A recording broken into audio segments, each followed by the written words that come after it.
Well, this is a fantastic day. The TW is ready to roll out of the barn. Both front wheels are on. I think we got enough work done to the front axle that we should be good for a while. I still need to change the differential oil, but it's together to get enough to get out of the barn to have some space. So let's see if I can squeeze out of here. It looks big on camera until I try to drive the tractor through it.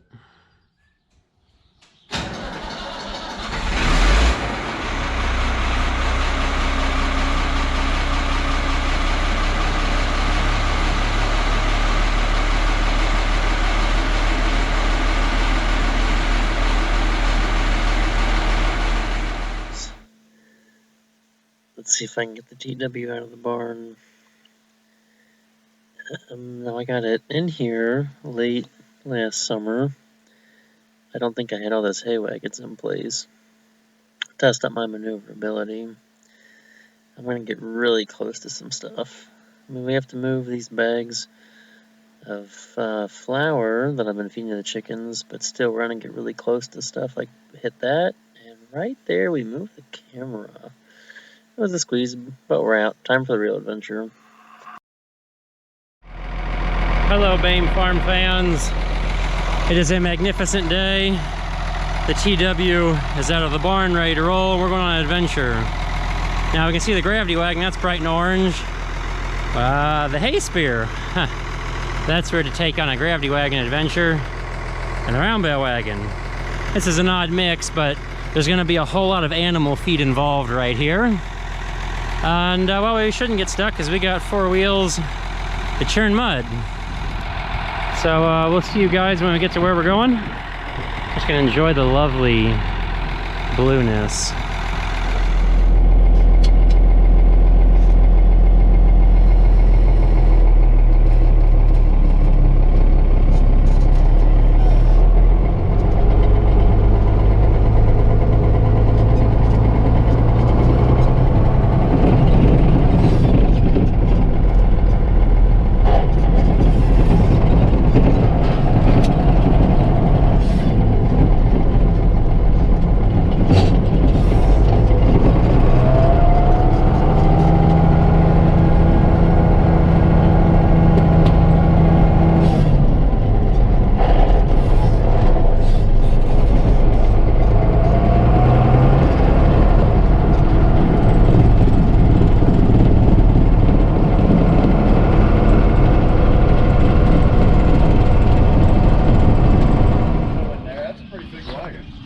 Yeah, we'll get close to 200 bushel in there. It should fit. Not the turkey, we're here for something else. Well, time for the first part of our adventure and probably lots of fast motion action. Here we go. See how many bags of old bird seed and feed we can squeeze in a wagon. It'll be a good full load. Now that bag right there, it ripped the straps. See, most of them we empty from the bottom, they're the standard bulk bags. But that second one there, strips wrapped off, so we cut it. Now, if we see the turkey running around, that's all he was raised on, was this bird seed. I'll discuss the mix later, but there's a lot of different stuff in here. Millet, wheat, maybe smotes, plus there's some pelletized pre-mix feed. This is, this kind of bird seeds for like the pet birds, parrots, cockatiels. I'm not well versed in all the different pet birds. This is the mystery grab bag, I think, or is this the big parrot chunks? It didn't flow very well. I really had to work to get it out. Should have done that one earlier. I think that was the parrot chunks. No, I've never really worked with sorghum and millet, but that grain flows incredibly well. Like the outside's all waxy and smooth and slick, and that flowed out of these boxes real easy, and it was easy to shove it around in the wagon. Like it's just silky. There's that turkey again. He's like the watchdog. He's friendly enough. I mean, maybe he thinks he's putting on a show, but he's not hurting anybody. This is finally the last one. I didn't keep count, but I think there's like 5 or 6 different bags or boxes going in. So I'm slowly mixed into the chicken feed, very slowly. I probably should go faster, but I'll definitely have the wagon empty by the time we need it in the fall. I think I don't know the protein necessarily, but I am sure it can't be too far off from a regular feed if I was able to raise that turkey. Yeah, I mean, I don't know how dense it is, but I'm sure it can't be any worse than corn or beans. So we got some millet, there's wheat, oats, some little pellets. That's some sort of parrot feed, looks almost like dog food.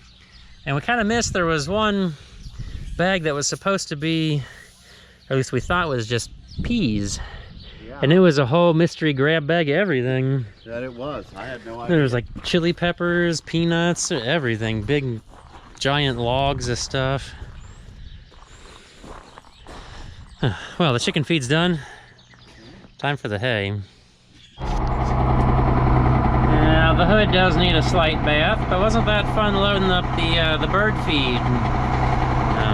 Apparently it was too old, and well, Chuck here, he's got a lot of nice massies, but he had the bird feed from another little feed shop like him that went out of business that he acquired, and I don't know, I guess decided that he couldn't sell it for bird feed. We'll turn the four-wheel drive on as we cross this puddle. Might not have been the greatest or smartest idea to do. I should have been someplace else.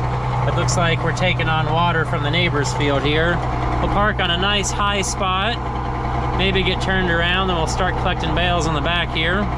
Watch it in fast motion. I really need to wash the windows, yeah. Oh, but it's so nice to drive the TW. I'm not gonna pull all this back home as, you know, one load. I thought about it. I do dumb things, but we're only a couple miles from home at most. So we'll be safe, take it one at a time. I only had maybe 5 inches from the back of the spear to the hay wagon, or not the hay wagon, the gravity wagon. Now if we look at our tracks, these Michelins, they float real nice. These are deep treads. I like them. Okay, circle the wagon, so we're at least pulling out of here straight, and we'll park here on this little ridge. So hopefully it's sort of dryish and the wagon doesn't sink in, but we've got enough tractor that we shouldn't get stuck, or we will make one world of a mess trying. Well, let's round up the bales. This video might end a little short because the camera's going to run out of battery, but it was kind of nice collecting bales with the TW. It's plenty big for this job, and it wasn't too hard spearing. Like, you know, backing up, driving, maneuverability was good, except I couldn't get the 3-point to drop down very low.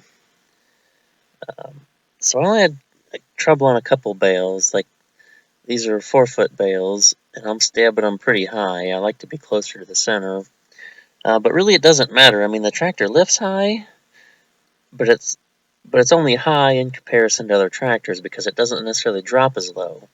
So, like, you need that range of motion to, you know, lift the bales, because soon here you'll see me double stacking.